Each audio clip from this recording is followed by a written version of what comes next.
Olá, eu sou a Natália Gomes de Souza, do podcast Janelas da Ortodontia, e estamos aqui para apresentar mais um episódio, ao lado agora da minha amiga Luísa Dário. Oi, Nath, tudo bem? Tudo bem? E vamos apresentar o episódio quais os diferenciais de atendimento entre crianças e adultos, com a nossa colega também do mestrado, Carol Morgenthal. Ela que trabalha em Balneário Camboriú e formada pela Universidade Federal de Santa Maria. Isso mesmo. É gaúcha. Moramos em Santa Catarina, no Paraíso. Então você Sou suspeita a falar, mas é verdade, gente. Ao lado da Lu, aqui né? também. Catarinas, né, Lu? É, Catarinas. Estamos só com Catarinas hoje aqui. E é você... verdade. Sim, e você realizou diversos cursos, né, Carol? De alinhadores, in-house, sempre Sim. participando de congressos, sempre ativa, sempre... Exatamente, não dá pra parar em nenhum momento, né? Acho que é o que nos move, estar em constante busca pelo conhecimento. Com certeza. A ortodontia proporciona isso na gente, né? A busca infinita. Sim. E, Carol, então, qual o seu diferencial nos atendimentos? Então, Nath, muito obrigada pelo convite, né? Primeiro de tudo, é uma honra enorme estar aqui ao teu lado, do lado da minha colega Lu, maravilhosa também. Obrigada, Carol. Então, tá. Eu tenho alguns diferenciais que eu quero trazer aqui Tem mesmo, sobre hein, os atendimentos de adulto e crianças, né? A primeira coisa que eu acho que é muito importante falar é que a gente não pode tratar todas as crianças que vão aparecer no consultório. Então, a gente deve também saber o momento de falar não. O não tratar também é um tratamento, né? Isso é muito importante porque a gente não pode ficar submisso a um pedido de um pai. A gente tem que botar a cara a tapa e falar, não é hora de tratar. Então, isso é muito incrível, eu acredito, porque a gente não pode estar apenas pelo dinheiro. Tem que contar muito a honestidade. Então, não é porque, às vezes, estou apertado de contas que eu vou vender um tratamento que não é justo. Então, eu tenho que esclarecer muito bem para o pai da criança qual é o momento correto. Então, tem momentos que ainda não é o correto de tratar. E, além disso, quando eu for tratar, a criança deve estar junto nesse tratamento. Então, se é uma criança que eu vejo que não está no momento certo, apesar de ter que tratar naquele momento, não é a hora de tratar. Então, a gente deve sim fazer a criança entender o momento correto e o pai também deve estar junto, porque, querendo ou não, é o dia a dia com o pai que também vai funcionar o tratamento. Então, a gente tem que fazer a criança entender a fase dela e fazer o pai também entender qual que é a fase do filho. Tá? E eu acredito que a sinceridade é um diferencial, né, Carol? Exatamente. Essa que honestidade... hoje, essa honestidade, a sinceridade com o paciente, com os pais, gera um diferencial. Exatamente. Então, eu acredito que esse é um diferencial muito forte Porque da Carol, hoje em sabe? dia, só penso em vender. Todo mundo só quer vender. Quer bater meta, quer vender. Não tá se importando com o paciente. Tá se importando com a venda. Porque hoje em dia a gente tem muitas franquias, eu não trabalho com metas, né? Então, não me importa eu bater meta no mesmo, importa eu realmente tratar da forma correta. Isso para mim é bem importante, a honestidade, tratar como se fosse meu filho. Eu ficaria muito triste de eu ir num médico ou qualquer profissional da saúde e ele querer me empurrar um tratamento que não está na hora ainda, né? Então, isso é bem ruim. Outra coisa que eu acho muito importante é, na fase de pediatria, entender que a gente deve se importar com o crescimento do paciente. Então, a gente não está se importando muito em alinhar dentes, ou o pai vai lá e fala, nossa, meu filho está com dente torto. Mas a gente tem que frisar para ele que o importante desse momento é eu proporcionar o crescimento do paciente. Então, eu tenho que lidar com esta fase de proporcionar isso. Então, um paciente, por exemplo, que vem com um rosto torto, eu tenho que tratar, porque ele vai crescer torto. Então, eu posso e devo tirar ele de uma cirurgia ortognática, por exemplo. Então, proporcionar ele a não ter bullying, né? Então, é muito importante isso. Além de que, por exemplo, um respirador bucal, eu tenho que expandir uma maxila, né? Então, entra num diferencial de consulta isso, assim, né? O paciente chegou, tu consegui identificar o crescimento dele, o que tá assimétrico, o que não tá. Então, isso gera um diferencial na consulta, porque o paciente, né, a família, na real, que é mais com os pais que a gente lida, né? A criança vai estar sempre presente. Mas se os pais não confiam na gente, nesse diferencial de sinceridade, de ver a hora certa de tratar, né, de atuar, de ver crescimento. E é incrível esse poder que a gente tem de mudar o percurso do crescimento. Então, isso é muito diferencial de atendimento nosso. Que assim, incrível, né? a gente poder fazer isso. Então, é algo permanente. Um paciente, eu vejo muitos pacientes adultos hoje em que estão ali com o rosto torto. E eles se sentem tão mal. Eu penso, nossa, que pena que ninguém interviu quando podia, quando ele era novinho, quando ele era criança, que teria transformado toda a fase adolescente dele.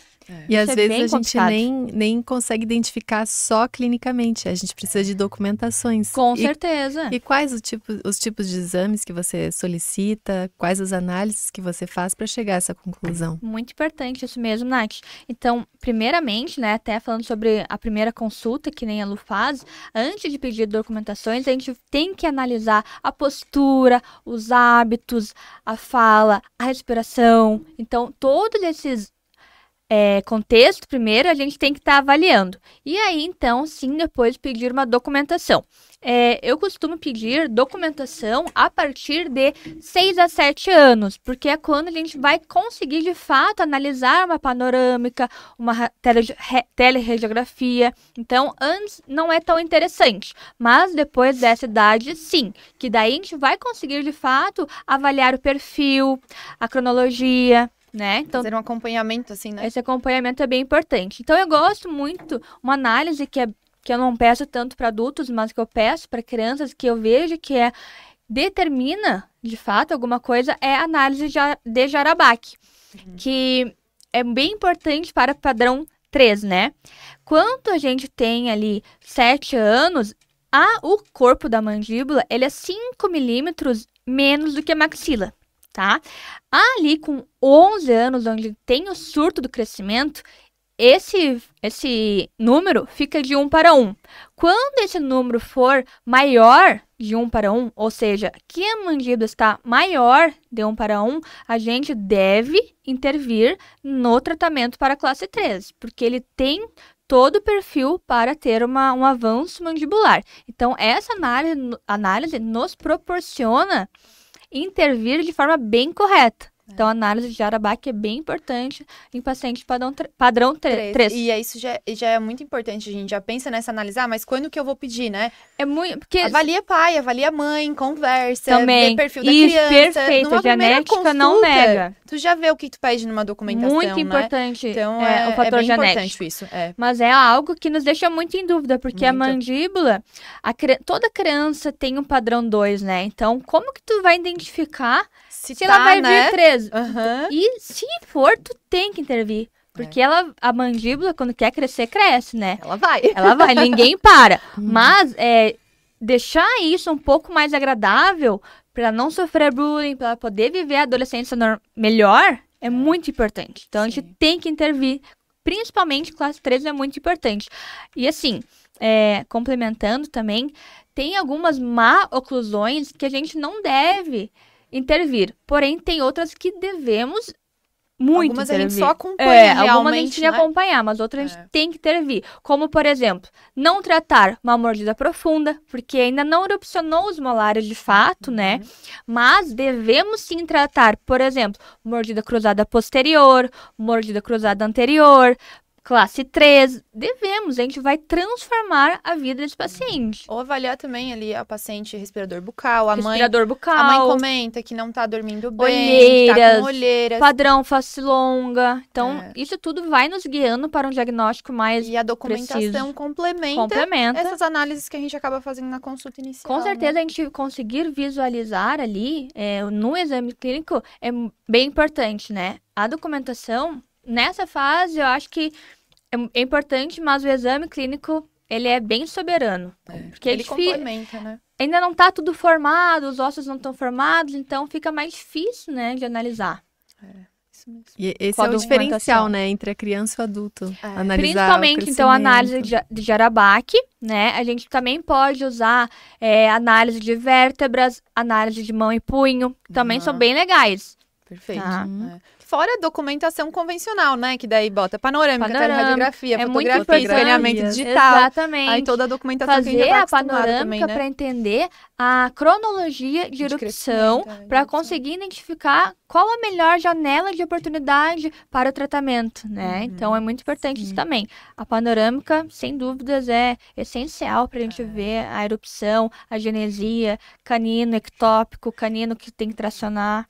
E essa documentação mais completa você pede a partir de que idade? Isso, a partir dos 6, 7 anos. Antes a gente não vê uma necessidade, porque não tem os ossos formados ainda, a teleradiografia, a mandíbula tá para trás, então não vejo muita necessidade de expor. A gente sabe que hoje em dia não tem problemas com radiação, mas não tem por que estar fazendo, que a gente não vai conseguir analisar nem identificar nada com essas radiografias. Então, novinho, menos de 6 anos, eu gosto muito de tratar o quê? Hirax, né? A gente tem que já intervir dessa forma. Mas algum outro aparelho, eu acho que não, assim.